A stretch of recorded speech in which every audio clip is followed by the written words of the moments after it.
So let's take a look. Yeah, absolutely. And they don't even have any examples of Zohran to fearmonger with, right? Because every time they try and react to Zohran saying something, everybody's like, well, this is actually pretty based. You mean he thinks housing's a universal right and it's way too expensive in New York? It's pretty expensive in New York. Oh, he wants to make the buses free? That's pretty cool, right? They try and fearmonger about the worst things.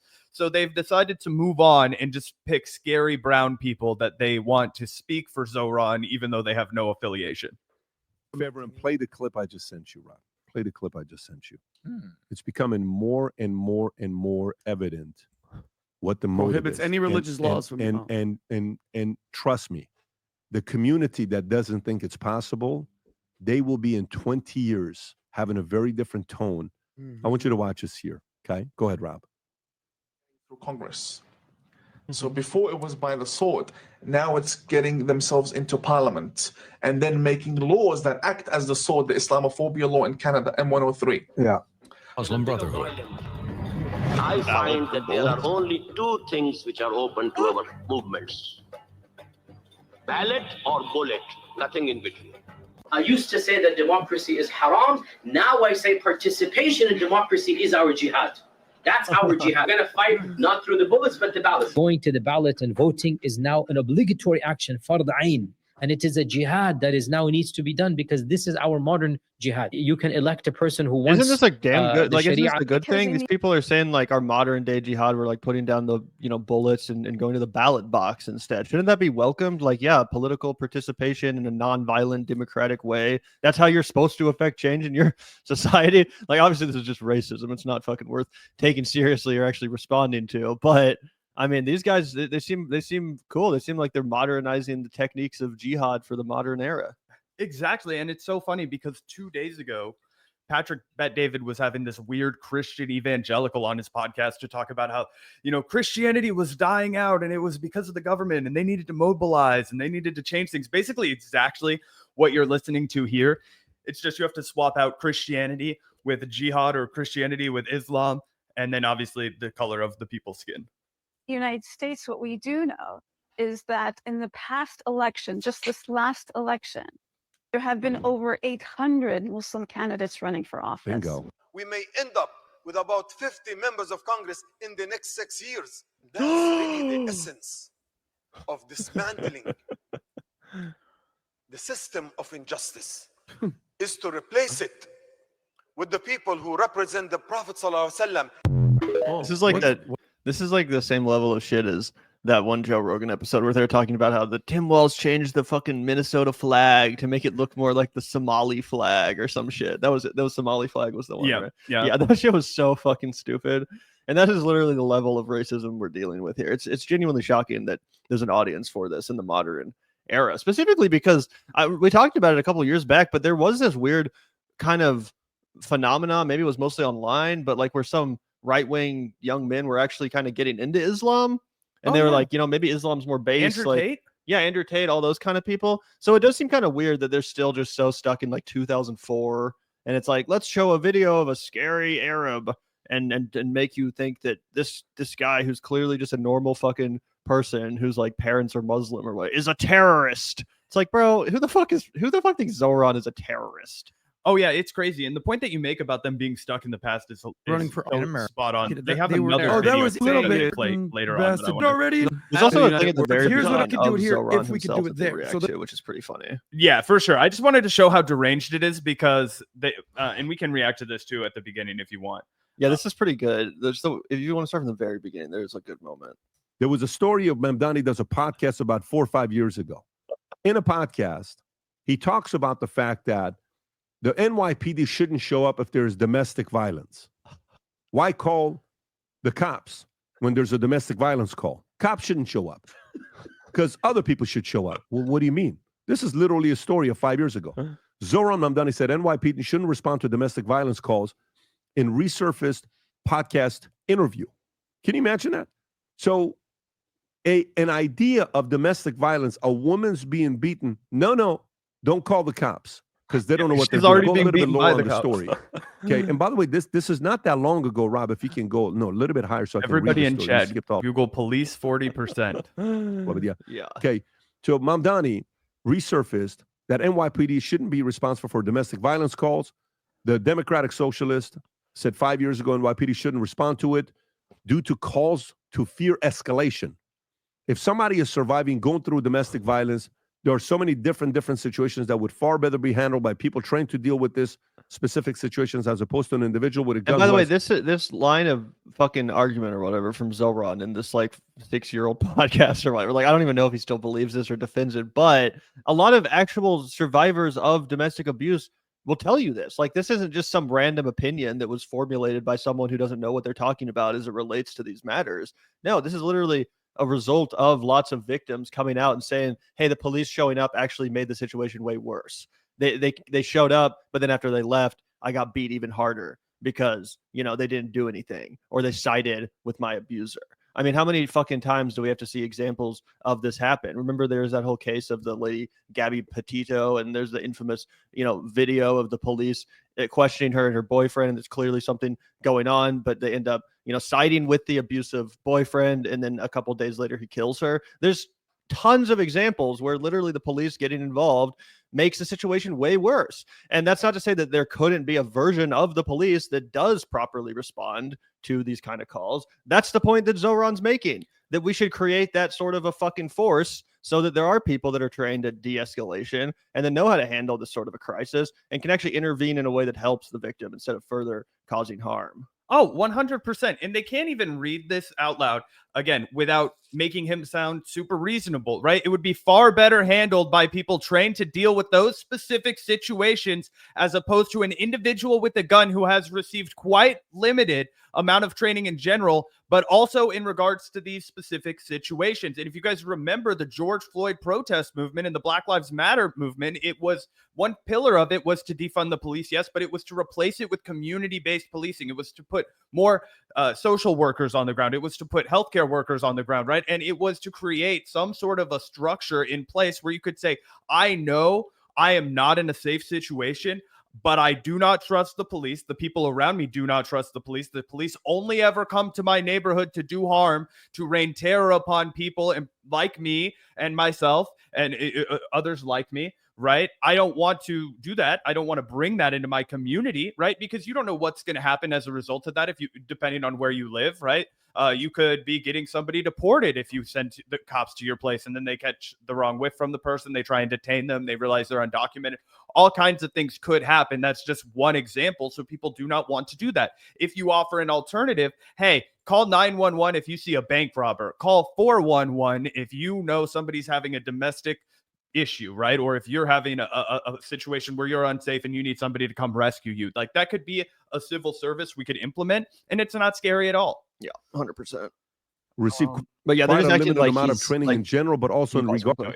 They're basically just acting like Zohran is like pro abuser. Like he said this because he's oh no, if you're getting abused by your husband, it's fine because that's how it happens in the Islamic world. You have to take it from your man. Like, that's basically the implication here. Like, this guy hates women and he's okay with their abuse, and you know, that's the Muslim way, so he doesn't like the police intervening. That's between a wife and a husband or something. That's definitely the implication, which is again disgustingly racist and inaccurate given Zohran's own relationship, which is far from a Sharia relationship. Yeah, in his upbringing, that's pretty crazy. Yeah, his mom, obviously a very independent woman, a filmmaker, a leader, all these kinds of things. I wanted to play one more part here because it just gets absolutely crazy. This has nothing to do with Zohran, but they're just trying to fearmonger as much as possible. This is a clip from the Muslim Brotherhood in 1990, an organization Zohran has never been affiliated with. Here, we want to go into American society with Islamic ideals and revamp their thinking. We want to revamp them. We want to turn them into Muslim individuals. We shouldn't have feelings of distaste for them or intolerance because they're potential Muslim. Education is one of the most important areas that Muslims have to address. Muslims. Yeah, fuck yeah. Jihad. But also, literally every religion talks like this. Like, you can find a bunch of examples of Christians being like, we're going to go into every country on earth and turn them all into Christian nations. And, you know, and they've been very successful in some countries. Like, for example, Ethiopia, incredibly fucking Christian country. It didn't start that way. It happened for a fucking reason. 100%. So at 13 years, even if you go back to just a few days ago, PBD was publishing content about how difficult it is to be a fucking Christian in the modern era. He had this stupid ass guy, Dr. Taylor Marshall, right? Talks about warns of AI propaganda and a war on Christianity. He's concerned about AI. True. But only because he thinks it's a propaganda vehicle to stomp out Christianity. I watched maybe the first couple minutes of this. Either way. I don't know. Yeah, I mean, if I was genuinely a Christian, I would also be concerned about AI because it's an affront to God and to nature and humanity and God's creation. But I don't think that's why they're probably weren't more concerned. Yeah, he was going on and on about the culture war of propaganda and how you can't compete with the algorithm and you can't compete with TikTok and Instagram that's poisoning young people's mind and steering them away from Christianity and all this kind of shit. Either way, pretty ridiculous to go out here and make these explicitly religious arguments, go out there and call yourself a religious zealot. I'm a God warrior, I'm a Christian man, all these kinds of things. And then fearmonger about Zohran, who doesn't even do that, but because he's brown, you're going to relate him to some extremist that filmed the video 35 fucking years ago and be like, he's following her plot. Yeah. 100%. Fucking nuts. Also, sorry for getting that wrong. I didn't know that Ethiopia had been Christian for a millennia. I just assumed that white people went there and forced everyone to become Christian or spread it, through coercive force. But I'm not a fucking expert. Either way, that's kind of irrelevant. But yeah, I mean, it is crazy to act like, oh, it's harder to be a Christian now, or Christians are more oppressed than they ever have been. Total bullshit. Total fucking bullshit. The fucking president of the United States is someone who consistently says over and over again that fucking Jesus Christ and God saved his life from the bullet. You know what I'm saying? That God intervened and saved him, that God redirected that bullet, from him into the head of a poor firefighter and a father. You know what I'm saying? So that's the world we live in. 100%. We mentioned this a few weeks ago, but this is the text Mike Huckabee sent to Donald Trump when he was thinking about going to war with Iran, right? It said, Mr. President, God spared you in Butler, Pennsylvania to be the most consequential president in a century, maybe ever. The decisions on your shoulders that I would not want to be made by anyone else. You have many voices speaking to you, sir, but there is only one voice that matters, his voice. I am your appointed servant in this land and am available for you, but I do not try to get in your presence often because I trust your instincts. No president in my lifetime has been in a position like yours, not since Truman in 1945. Basically encouraging what could only be interpreted as a religious war right there. And if that had come from a Muslim person or a person practicing pretty much any other religion besides Christianity, people would call out how crazy that was. Yeah. Also, apparently accused or alleged sex pest Destiny has taken a shot at the Vanguard in defense of his friend Hutch. LOL, I'm not even surprised. Did I tell you a Hutch fan recognized me in real life the other day? What? They were like, hey, are you from the Vanguard? And I was like, yeah. And I was expecting them to bring up the Anthony Fantano thing from that day. And they were like, I saw you on Hutch's stream. And I was like, oh shit, what up, dude? How's it going? So anyway, shout out to that guy. They were nice, but they were cool though. Oh, they were totally cool. They shook my hand and then went and sat down. And I was like, yeah, all right, that was, an interaction. Yeah, that's interesting. I mean, it looks like Destiny was just reacting to some of that debate between us and Hutch. Oh yeah, I'm not surprised. Pondering politics. So, I mean, I don't necessarily want to sit here and relive every moment of that while Destiny comments along. Maybe on our next stream we can, react to some highlights from it. But if you want to take a look, that's fine. No, I have absolutely no interest in that at all, to be honest. I know that Destiny is going to simp for Joe Biden until the last breath he has. And gaslight everyone and be like, what? These fucking the Green Lantern theory of whatever the fuck Hutch was talking about that was just as an Ezra Klein quote. Those motherfuckers quoting Ezra Klein in the first 5 minutes to tell us how Joe Biden did his best to get the $15 an hour minimum wage, and you're a fucking bad Democrat if you don't acknowledge that. Like, what the fuck? Yeah, Hutch thought he was going to have this huge gotcha where he was like, oh, I looked through your Twitter timeline. I didn't see a lot of vote Kamala. And we were like, well, we made content about it every single fucking day. And that was actually so weird. He was like, I scrolled through your timeline and found out that you getting into politics by supporting Bernie. And I was like, bro, you would have had to scroll back literally, you would have had to spend 2 hours just scrolling to get all the way back to 2015 on my timeline. Like, the fuck is this man spending his time doing? Like, just creeping on me? Like, what the fuck? That was weird. Yeah. Like, I made a joke about it in the debate, but I was like, what? Yeah, it was honestly, it felt like a tremendous waste of time. It felt like a huge waste of time. But I was happy to go on and talk to Josiah. I was happy to go on and talk to Pisco. I just wish we would have talked about something that was a little bit more relevant, like Donald Trump, because it was the elephant in the room was like, okay, you can defend Joe Biden all you want, but he was the one that created the landscape where we were going to have Donald Trump again.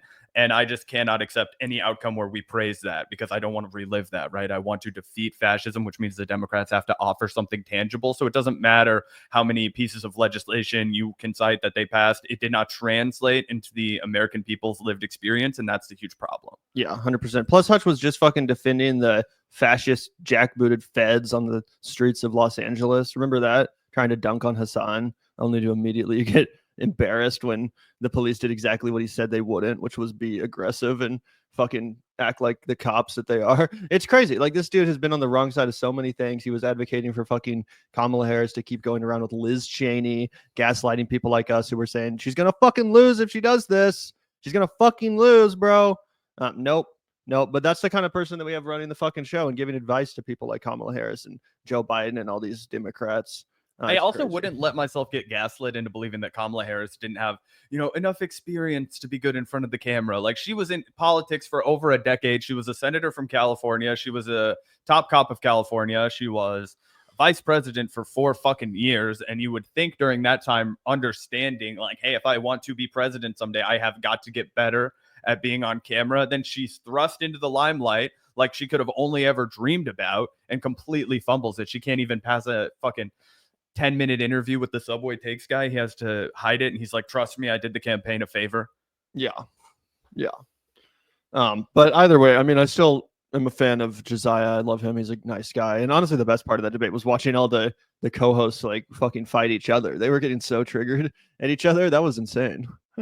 Yeah, that was crazy. I couldn't tell if that was a gag or if they were really, really pissed off with one another. I mean, they're good actors. If it was a gag, I don't really see how that's possible. It seemed like they were really genuinely, at least a little bit, triggered. But I'm sure they're all still, homies behind the scenes. It's not like they're actually going to stop doing the show together or stop being friends or something like that. But I do think it was legit and genuine. I kind of fuck with that then, though. I like the dynamic of people who will just explode on each other. I mean, Gavin and I don't fight with each other like that because we're legitimately friends, but we get feisty with each other, and I feel like it adds a good dynamic to the show. And when you have like 4 dudes that are at each other's throats the whole time, I mean, I'm surprised their show doesn't do better engagement numbers. I feel like people would get scared if we started yelling at each other like that. They'd be like, stop, guys. Like, it's okay. Like, don't talk to each other like that. Like, I can't imagine. Like, we've gotten feisty at each other, but I can't imagine us screaming at each other like that. No, that would be... That was intense. Yeah, it would definitely be something where we'd be like, hey, man, like, we should talk about that after the show because I don't think that's going to be good for our long-term chemistry. You know what I mean? Yeah. But like, there's certain... the band has to stay the band. You know what I mean? The band can punch out at anybody and be like, hey, bro, the band's the band. You know what I mean? But when you start punching inside, that's when you get the Young Turks issue, right? That's when it starts to all unravel. 2 people that are really good at that, though, are also Crystal and Sagar. They have had some rows with one another. They've gone back and forth, but they always come to work, ready to scrap again. Yeah, they've definitely gotten into it for sure. I mean, like I said, we've definitely argued on the show before, but UBI. Do you know what's funny? UBI's actually kind of come back into the political debate. I saw a random massive account on Twitter that was like, we need universal basic income to combat AI. And I'm wondering, Gavin, if you think that that's going to be a central conversation or central talking point in 2028 when we, see the Democratic primary candidates try and distinguish themselves once again. I definitely hope so. I mean, I think it should be part of the conversation. And I do totally agree if we're going to enter this new fucking terrifying world where AI controls everything. Like I was talking the other day, I don't think it was on air, but I was talking the other day. No one is truly contemplating or understanding what we're on the precipice of here. Like we're like people in the Stone Age right before the Industrial Revolution, or you know what I'm saying, or whatever the fuck age came before that. Like this is about to be such a gigantic societal shift. It's gonna make everything pre-AI feel like how we look back at the 1920s and shit. Like I'm not even kidding. We're on the verge of something incredibly fucking terrifying, and it's going to totally change society. So I do think that needs to be addressed more by politicians. Obviously, I wish that it would be addressed more by politicians in the sense of like we need to stop this. We need to hit the kill switch. We need to get world leaders together and decide that enough is enough, and we can't let this technology run rampant over humanity. Unfortunately, that's not the direction things are going to go. The only possible hope we have is for some like mitigating kind of fucking, you know, things like a UBI, which would help humanity handle the onslaught of AI and all the job loss that it's going to cause in addition to everything else.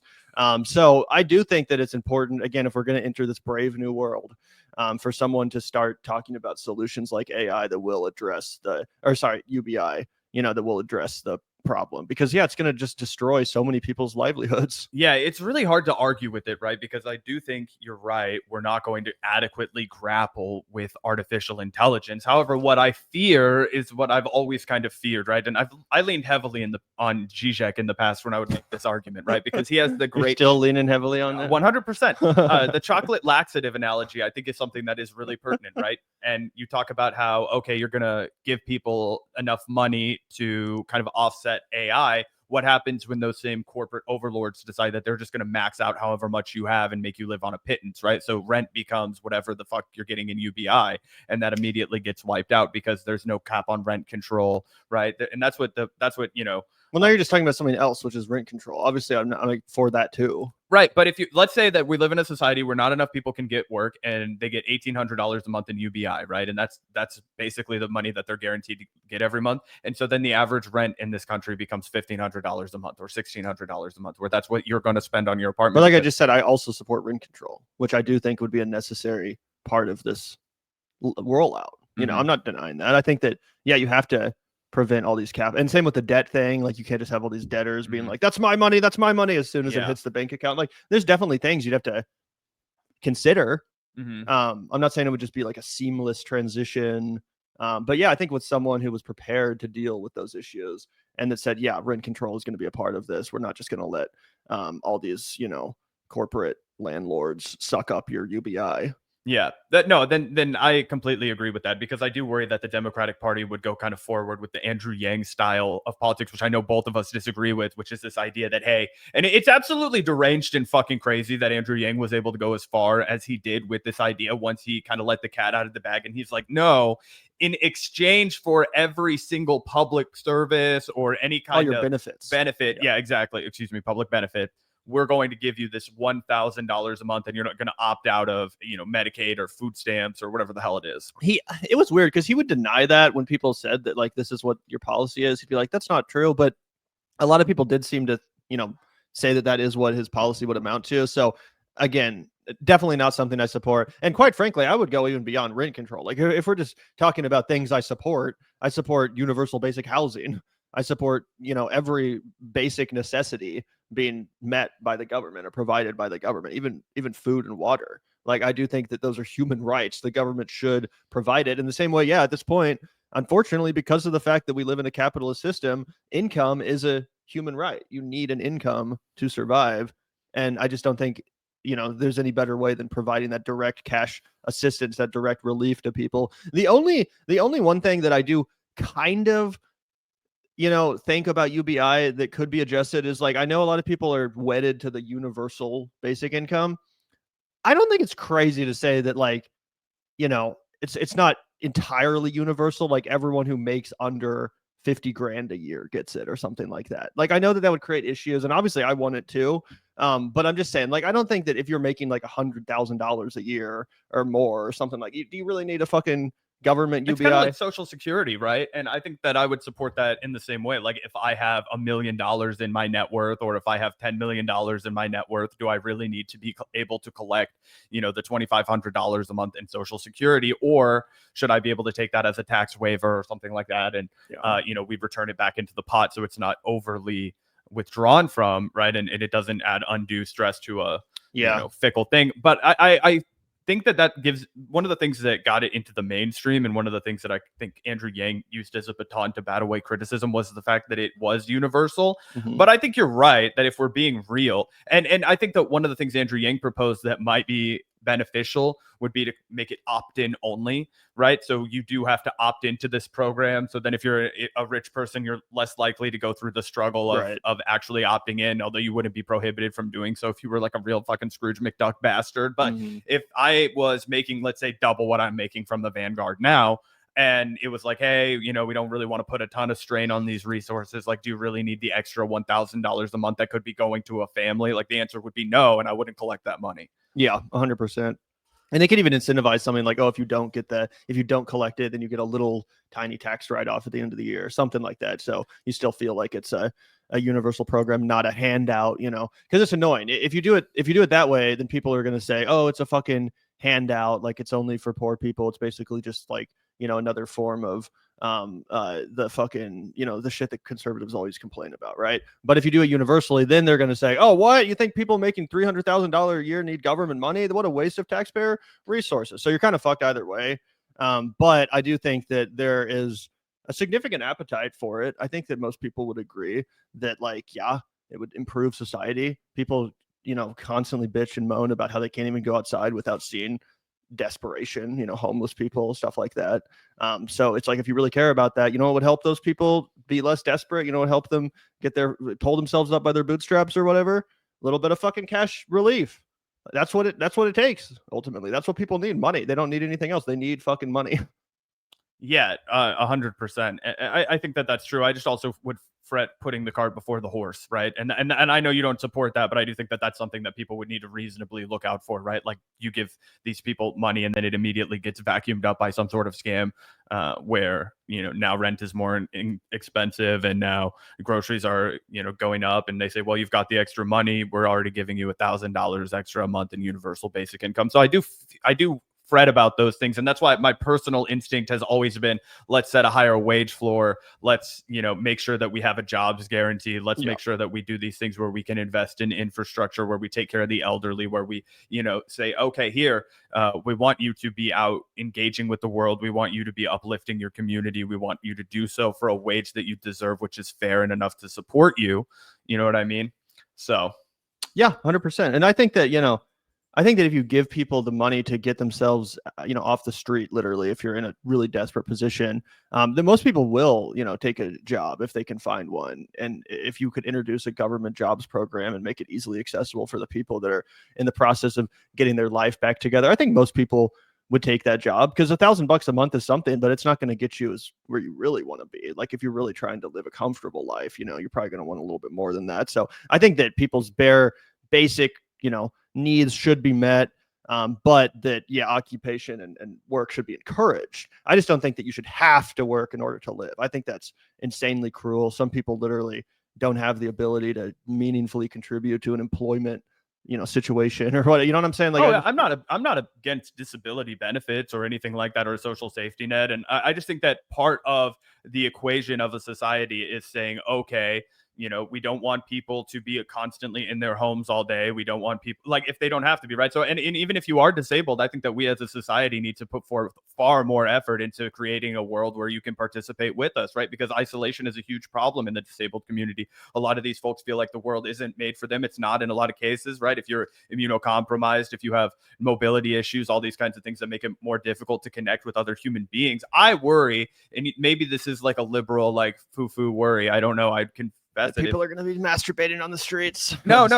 I worry that people are going to be really lonely. I feel like we're already battling like an intense loneliness epidemic. If people had a UBI, then they could get a ticket to the fucking Chiefs game and go out and hang out at the bar. And how much do you think this UBI is going to be for? I'm just saying, like, it'll give people the ability to do a lot of the social things that do cost money. That's something that people constantly bitch about. To go do anything, to go enjoy spending time with your friends, there's always a fucking price to entry. There's always a cost to entry. People could actually go enjoy themselves and participate in recreational activities that would bring them closer. You can't like join a fucking baseball team or a soccer team unless you have the money to buy the cleats and the equipment and all that kind of crap. But how would you? There's tons of people who do have that discretionary income, and as a society, we're not seeing them go out and join sports leagues. We're seeing an all-time low in recreation. And I agree with you that yes, people could potentially have more discretionary income, but it's like $500 to go see the Chiefs, and they're going to make that shit more expensive. That was a bad example. No, I meant the Royals. The Royals is like $25. Sure, but then there's fees, right? And then there's the $15 to go to a ticket thing. So say they're getting $1,500 a month, and their rent's more saying it prevention helps. growth. I understand it helps, but I feel like that also kind of,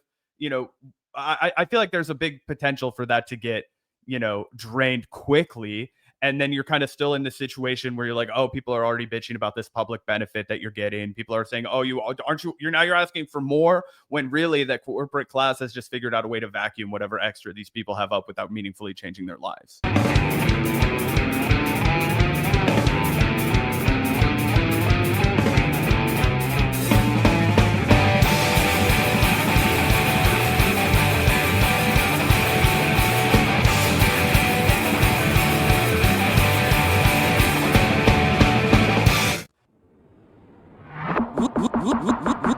Look out the door if you hear an ambulance. The Vanguard will be there, sir. The Vanguard will be there, sir. The Vanguard will be there, sir.